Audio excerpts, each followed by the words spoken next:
Greater Hyderabad లో ఇళ్ల ధరలు ఆకాశాన్నంటుతున్నాయి. నగరంలో ఏ ప్రాంతంలో ఇల్లు కొనాలన్నా కనీసం 80 లక్షల నుంచి కోటి రూపాయలు పెట్టాల్సిందే.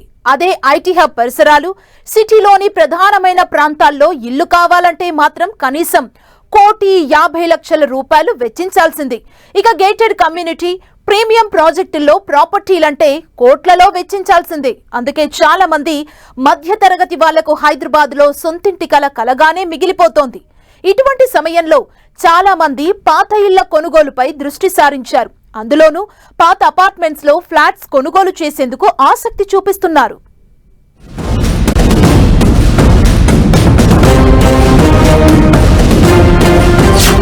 హైదరాబాద్ లో సెకండ్ హ్యాండ్ ఫ్లాట్ కొంటున్నారా? మార్కెట్ రేట్ ఎంతుందో ముందే తెలుసుకోండి.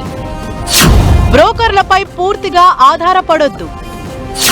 డాక్యుమెంట్స్ ను క్షుణ్ణంగా పరిశీలించాలి. రుణం తీసుకునే ముందు పలు బ్యాంకుల వడ్డీ రేట్లు పరిశీలించాలి. విశ్వనగరంలో ప్రాపర్టీల ధరలు ఆకాశమే హద్దుగా పెరుగుతున్నాయి. ఇంటి ధరలతో పాటు ఇంటి స్థలాల రేట్లు కూడా పెరుగుతూనే ఉన్నాయి. దీంతో స్థలాల కొనుగోలుతో సమానంగా ఇళ్లు కొంటున్నారు నగర ప్రజలు. హైదరాబాద్ లోని ఆయా ప్రాంతాలకు అనుగుణంగా రోజురోజుకు ఇళ్ల ధరలు పెరుగుతూనే ఉన్నాయి. కొన్ని ప్రాంతాల్లో అయితే తక్కువ సమయంలో 2-3 రెట్ల ధరలు పెరుగుతున్నాయి. దీంతో ఈ సమయంలో ప్రాపర్టీని కొనుగోలు చేసేవారు కొన్ని అంశాలను తప్పకుండా పరిశీలించాలని ఎక్స్పర్ట్స్ చెబుతున్నారు. ముఖ్యంగా సెకండ్ సేల్స్ ఫ్లాట్ ను కొనుగోలు చేసే సమయంలో చాలా జాగ్రత్తలు తీసుకోవాల్సి ఉంటుందని, లేకుంటే చిక్కులు ఎదుర్కోక తప్పదని రియాలిటీ రంగ నిపుణులు హెచ్చరిస్తున్నారు.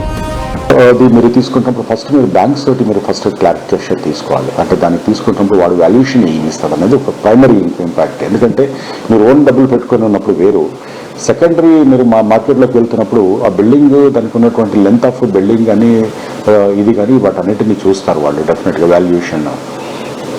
అదొకటి ప్రైమరీ ఉంటుంది. రెండోది ఏంటంటే దాంట్లో అక్కడ వాళ్ళు లాస్ట్ 6 months నుంచి 1 year దాని మెయింటెనెన్స్ ఎలా ఉంది.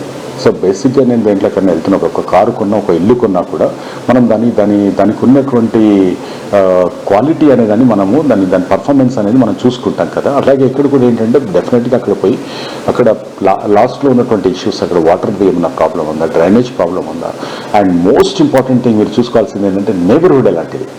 నేబర్హుడ్ అనేది బిల్డింగ్ పక్కన వాళ్ళు కాదు, మీ బిల్డింగ్లో ఉన్న వాళ్ళల్లో మీరు జెల్ అవ్వగలుగుతారా? చాలా మంది అక్కడ జెల్ కాకుండా గొడవలు, అక్కడ క్లాషెస్ అదంతా ఉన్నప్పుడు అంటే మీ పీస్ కోసం వెళ్తున్నారు తప్ప మీరు అక్కడ ఉన్న దాంట్లో ఉండదు. పాత అపార్ట్మెంట్స్ లో ఫ్లాట్ కొనుగోలు చేసే సమయంలో పలు అంశాలను దృష్టిలో పెట్టుకోవాలని ఎక్స్పర్ట్స్ సూచిస్తున్నారు. సెకండ్ సేల్ ఫ్లాట్ కొనుగోలు చేసే సమయంలో జాగ్రత్తలు తీసుకోవటం వల్ల డబ్బులను ఆదా చేసుకోవటంతో పాటు నాణ్యపరమైన చిక్కుల నుంచి తప్పించుకోవచ్చని చెబుతున్నారు. సెకండ్ హ్యాండ్ ఫ్లాట్ కొనాలనుకుంటున్న ప్రాంతంలో అసలు ఎస్ఎఫ్టీ రేటు ఎంతుందో ముందుగా తెలుసుకున్నట్లయితే మీరు ధరకు అనుగుణంగా బేరమాడే అవకాశం ఉంటుంది. సాధారణంగా కొత్త ఫ్లాట్ రేట్తో పోలిస్తే సెకండ్ హ్యాండ్ ఫ్లాట్ ధరలో చాలా వ్యత్యాసం ఉంటుంది. ప్రాంతానికి అనుగుణంగా ఎస్ఎఫ్టీకి కనీసం 20 నుంచి 40% వరకు ధరలో వ్యత్యాసం ఉంటుంది. అందుకే ఆ ప్రాంతంలో ఫ్లాట్స్ ధరలను తెలుసుకొని బేరమాడి తక్కువ ధరకు ఫ్లాట్ కొనుగోలు చేయాలని ఇండస్ట్రీ ఎక్స్పర్ట్స్ సూచిస్తున్నారు. మీరు అక్కడ ఏజ్ గ్రూప్లో ఉన్న వాళ్ళు వాళ్ళతో సెట్ అవుతున్నారా అంటే మీరు 40s 45sలో ఉన్నప్పుడు అట్లీస్ట్ 40-50s మధ్యలో ఉన్న వాళ్ళు ఉంటే మీ పిల్లలు వాళ్ళ పిల్లలు అక్కడ జెల్ అవ్వడానికి ఉంటుంది. Because this is an inclusiveness ఉంటుంది అక్కడ. ఆ ఇంక్లూజివ్నెస్ను మనం చాలా జాగ్రత్తగా చూసుకోవాలి. లేకపోతే అక్కడ మిస్ మ్యాచ్ అవుతుంది, మీ కల్చరల్ మిస్ మ్యాచ్ అనేది వస్తుంది. ఆ కల్చరల్ మిస్ మ్యాచ్ రాకుండా ఉండాలంటే మీరు ఈ ఫ్యాక్టర్స్ అన్నింటినీ దృష్టిలో పెట్టుకొని మనం ఉండాలి. అదేదో మనం పోయి ఉండే టెంపరీ కాదు, రెంటల్ కాదు. రెంటల్ అయినా ఇదే చూడాలంటాను నేను. సో హోటల్ కాదు, హాస్టల్ కాదు. కాబట్టి మనం ఇది చాలా జాగ్రత్తగా చూసుకోవాల్సింది ఉంటుంది. ప్లస్ మీరు అక్కడ చుట్టుపక్కల ఎంక్వైరీ చేసినప్పుడు మీకు రేట్ అది జస్టిఫైబుల్గా ఉన్నదా లేదా అనేది ఒకటి కూడా మీరు చూడాలండి. సో ఆ జస్టిఫైబుల్గా ఉన్నదన్నప్పుడు కరెక్ట్గా తీసుకొని బ్యాంకర్ ఒపీనియన్ తీసుకున్న తర్వాత, అంటే ఎగ్జంప్షన్స్ మీద పోకుండా బ్యాంకర్ ఒపీనియన్ తీసుకున్న తర్వాత, ఇన్ ప్రిన్సిపల్ లెటర్ తీసుకున్న తర్వాత మీరు ముందుకు పోతే బెటర్గా ఉంటుంది. అపార్ట్మెంట్ లో ఫ్లాట్ కొనుగోలు కోసం బ్రోకర్లపై అతిగా ఆధారపడకూడదని నిపుణులు సూచిస్తున్నారు. బ్రోకర్లపై ఎక్కువగా ఆధారపడినట్లయితే ధర పెరిగే అవకాశం ఉంటుందని హెచ్చరిస్తున్నారు. అందుకే మీరు నేరుగా ఫ్లాట్ ఓనర్తో మాట్లాడుకుని డీల్ కుదుర్చుకున్నట్లయితే ధర తగ్గే అవకాశం ఉంటుంది. ఎందుకంటే బ్రోకర్లు ఎక్కువగా కమిషన్ల మీద ఆధారపడి ఉంటారు. అంతేకాకుండా ఫ్లాట్ ధరలను పెంచేస్తుంటారు. అందుకే బ్రోకర్లపై ఎక్కువగా ఆధారపడుకుంటే డబ్బులు ఆదా అవుతాయని ఎక్స్పర్ట్స్ చెబుతున్నారు. మీరు ఒక చిన్న టెక్నికల్ వాల్యూ తోటి వెళ్ళి మీరు ఒకసారి అక్కడ ఉన్నటువంటి దాన్ని మీరు తీసుకున్న తర్వాత మీరు ఒక 4-5 లక్షలు తగ్గుతాయని తీసుకున్న తర్వాత మీరు వచ్చిన తర్వాత కనుక తీసుకుంటే మీరు ఫ్లోర్ టైల్స్ కనుక మీకు కాపర్గా లేకపోతే మళ్ళీ రీడూ చేసుకోవాల్సి వచ్చి ఉండొచ్చు, కిచెన్లో ఉంటుండొచ్చు, పైప్ లైన్లో కరెక్ట్ లేకపోతే మళ్ళీ ఒక చిన్న ఇష్యూ వస్తుంది. సో శానిటరీ కానీ, ఎలక్ట్రికల్ కానీ, ప్లంబింగ్ కానీ, మన సివిల్ వర్క్లో కానీ రిలేటెడ్ ఏమైనా ఉన్నాయనేది ఒకటి చూసుకోవాలండి అక్కడ.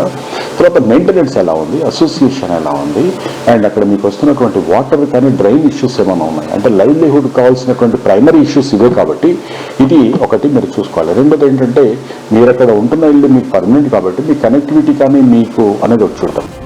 పాత అపార్ట్మెంట్స్ లో ఫ్లాట్ కొనుగోలు సమయంలో డాక్యుమెంట్స్ ను క్షుణ్ణంగా పరిశీలించాలని, అవసరమైతే నిపుణులను సంప్రదించాలని ఎక్స్పర్ట్స్ చెబుతున్నారు. యాజమాన్య హక్కులు, ప్రభుత్వ అనుమతులు, బ్యాంకు రుణాల గురించి తెలుసుకోవాలి. ముఖ్యంగా ఫ్లాట్ పై ఎంత రుణం ఉందో అవసరమైతే బ్యాంకుకు వెళ్లి తెలుసుకోవాలి. అపార్ట్మెంట్ కు సంబంధించిన కమ్యూనిటీ నిబంధనలు తెలుసుకోవటం ద్వారా ముందు చిక్కులు రాకుండా ఉంటాయని రియల్టీ రంగ నిపుణులు సూచిస్తున్నారు.